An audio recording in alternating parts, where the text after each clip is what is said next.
Why do we even wear the hijab? I'll tell you why. The thought that pops up in everyone's mind when you say the word hijab is that piece of clothing that Muslim women normally put on their hair to cover their hair and their neck. But sadly, it's not the complete truth. The literal meaning of the word hijab is to cover, to conceal, to veil, creating a boundary between two or more things. The hijab serves as a shield, and mind you, when we say the hijab, it does not necessarily mean it's that hijab we wear on our head. In the Quran, the hijab is referred to as a curtain. And what is the purpose of a curtain? Assalamu alaikum, you're welcome back, or just welcome to my not so big YouTube channel, Islam is my deen, hosted by me. And I hope before you finish watching this video, your hands will magically click on the subscribe button.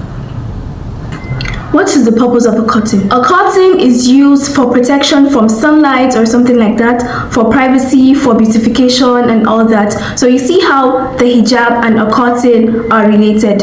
Not really related, but their purposes are in sync.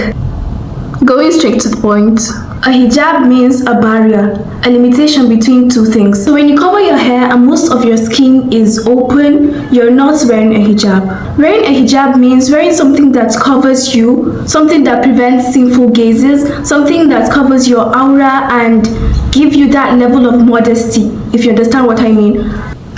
In case you don't know much about auras and mahrams, you can look it up in one of my videos, but of course after you finish watching this one. So everything I said is part of wearing a proper hijab. If you're wearing a khimar and then all the way down is a sleeveless and shorts, you're not observing a proper hijab.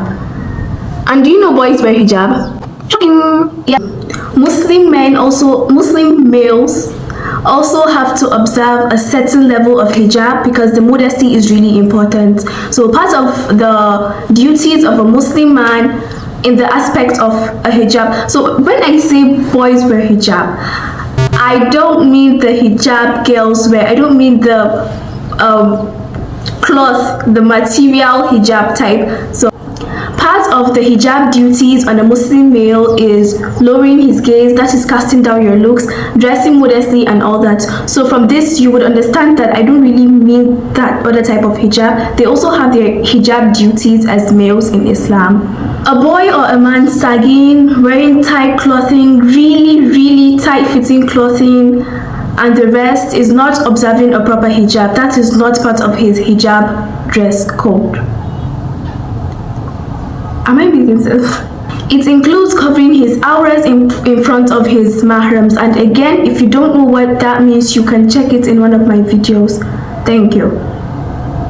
Now, to both males and females in Islam, part of your hijab is not wearing clothes that reveal your body parts. It does not only apply to females but also to males. Wear clothes that are loose and clothes that are not tight-fitting, clothes that are not see-through.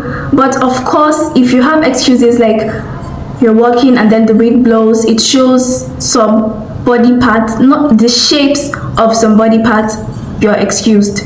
Carrying yourself well is also part of your hijab. Talking in a respectful way, lowering your gaze, doing things that pleases Allah and all that. So you can't intentionally jump over a height with people there and then your aura shows and your aura shows and you're blinging the dress. Really. Moving to the piece of cloth aspects. Now I mean the hair covering. It is viewed as a symbol of modesty and faith. The concept is that it doesn't only protect women externally but also internally protect your innocence, and it actually protects women from evil eyes more. Allah says, "O prophets, tell your wives and your daughters and the women of the believers to bring upon themselves of their outer garments that is more suitable, that they will be known and not be abused."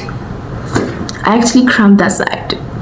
Will you be punished for not wearing the hijab? Well, the punishment for not wearing the hijab is not certain yet. It is mentioned in the Quran to wear the hijab. Allah said so himself. You and I know that going against Allah's words is not much of a good idea.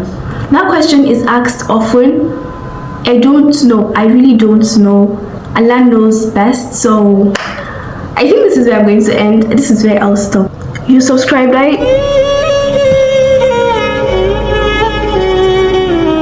If you watched to this extent, you watched to the end of this video, shukran jazilan, thank you so much. And it's also a sign that you want to become a better Muslim. Thank you so much.